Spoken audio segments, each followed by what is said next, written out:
Welcome students. Today's lecture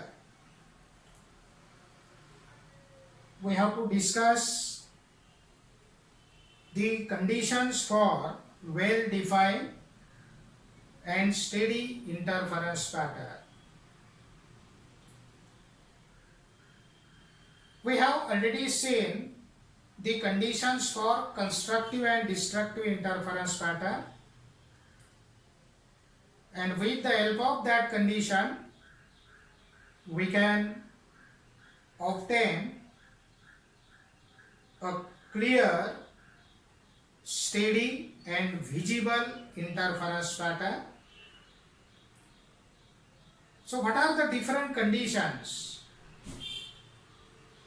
to obtain such type of pattern?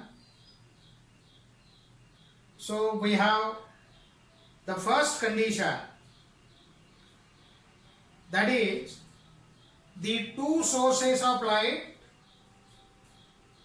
should be coherent. So this is the essential condition for getting a sustained or steady interference pattern. As we have seen, the waves emitted by two coherent sources are always in phase, or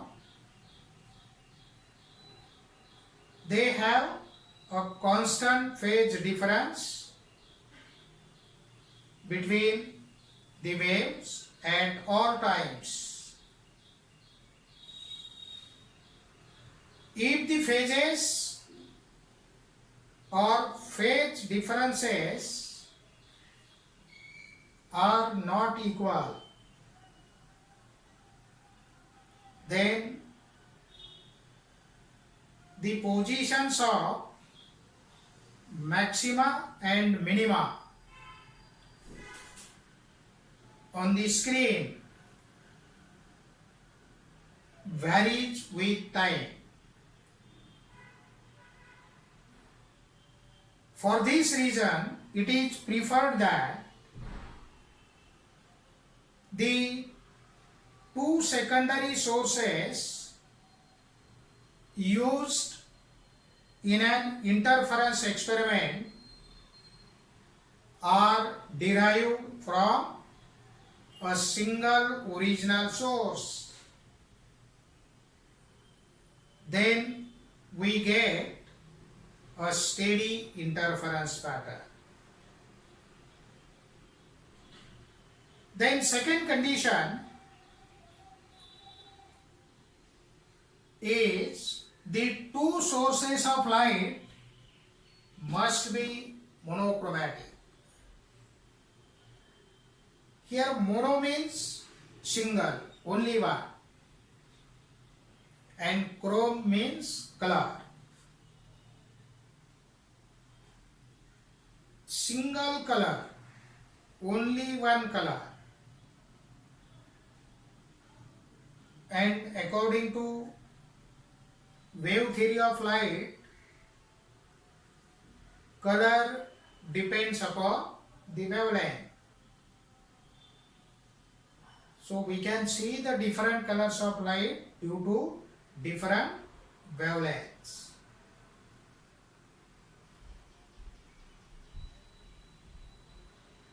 As we know,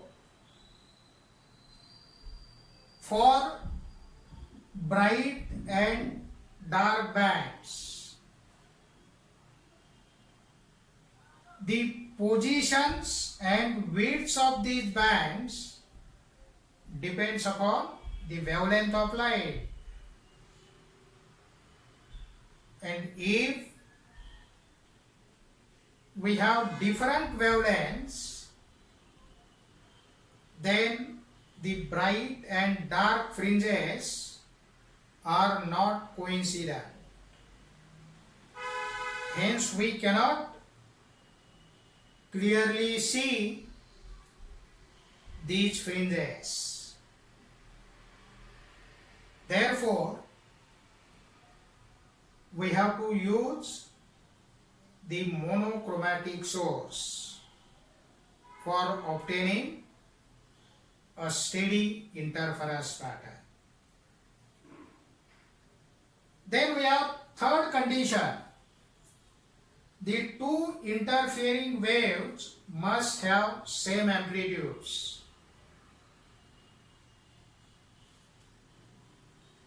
If the amplitudes are equal, then the intensities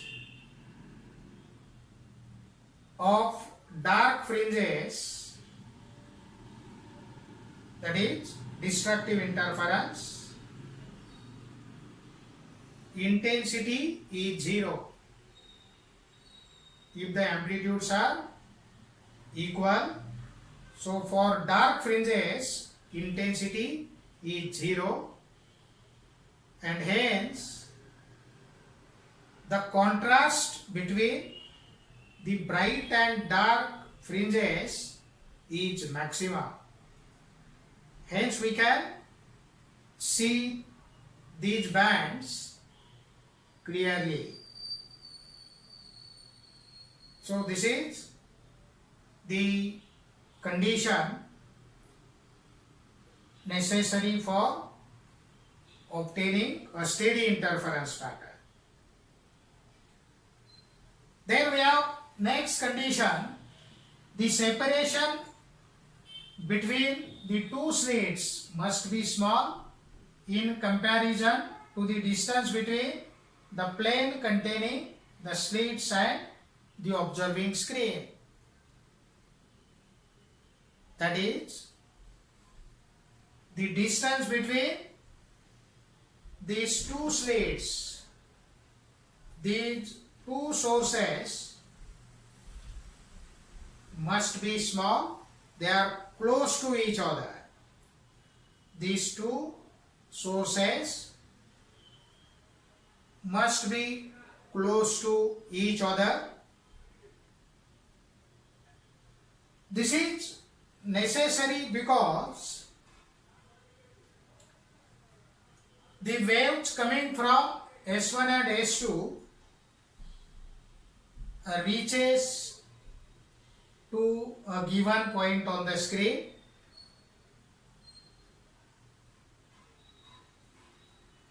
and the points where the waves interfere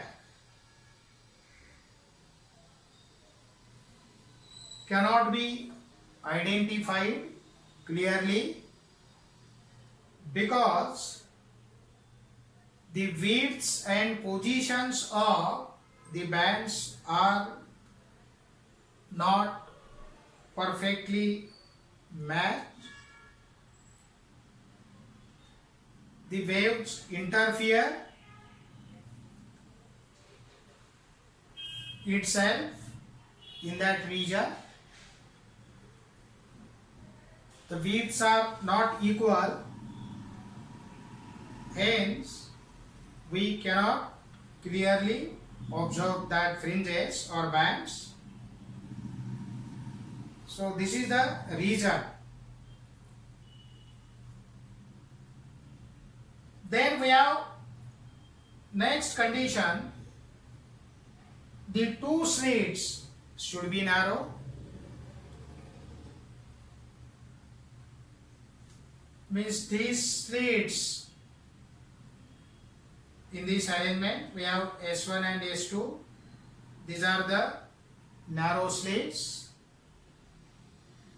So if the slits are broad, they are wide. So the waves coming from the different points of the slit reaches to a given point on the screen, travels different distances, and hence these waves interfere among themselves and we cannot get a clear bright or dark bands on the screen. These bands are blurred, they are overlapped. Hence, if the two sources are close, then widths of the bands are equal and we can clearly observe that bands. Then we have next condition, the two waves should be in the same state of polarization and this is the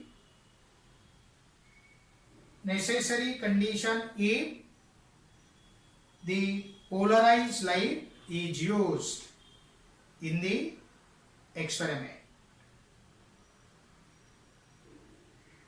So the sources which satisfies all these conditions, then the pattern is visible, steady and clear.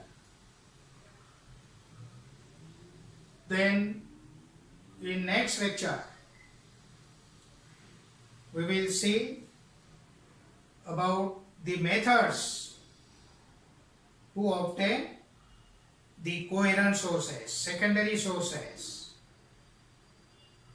Thank you.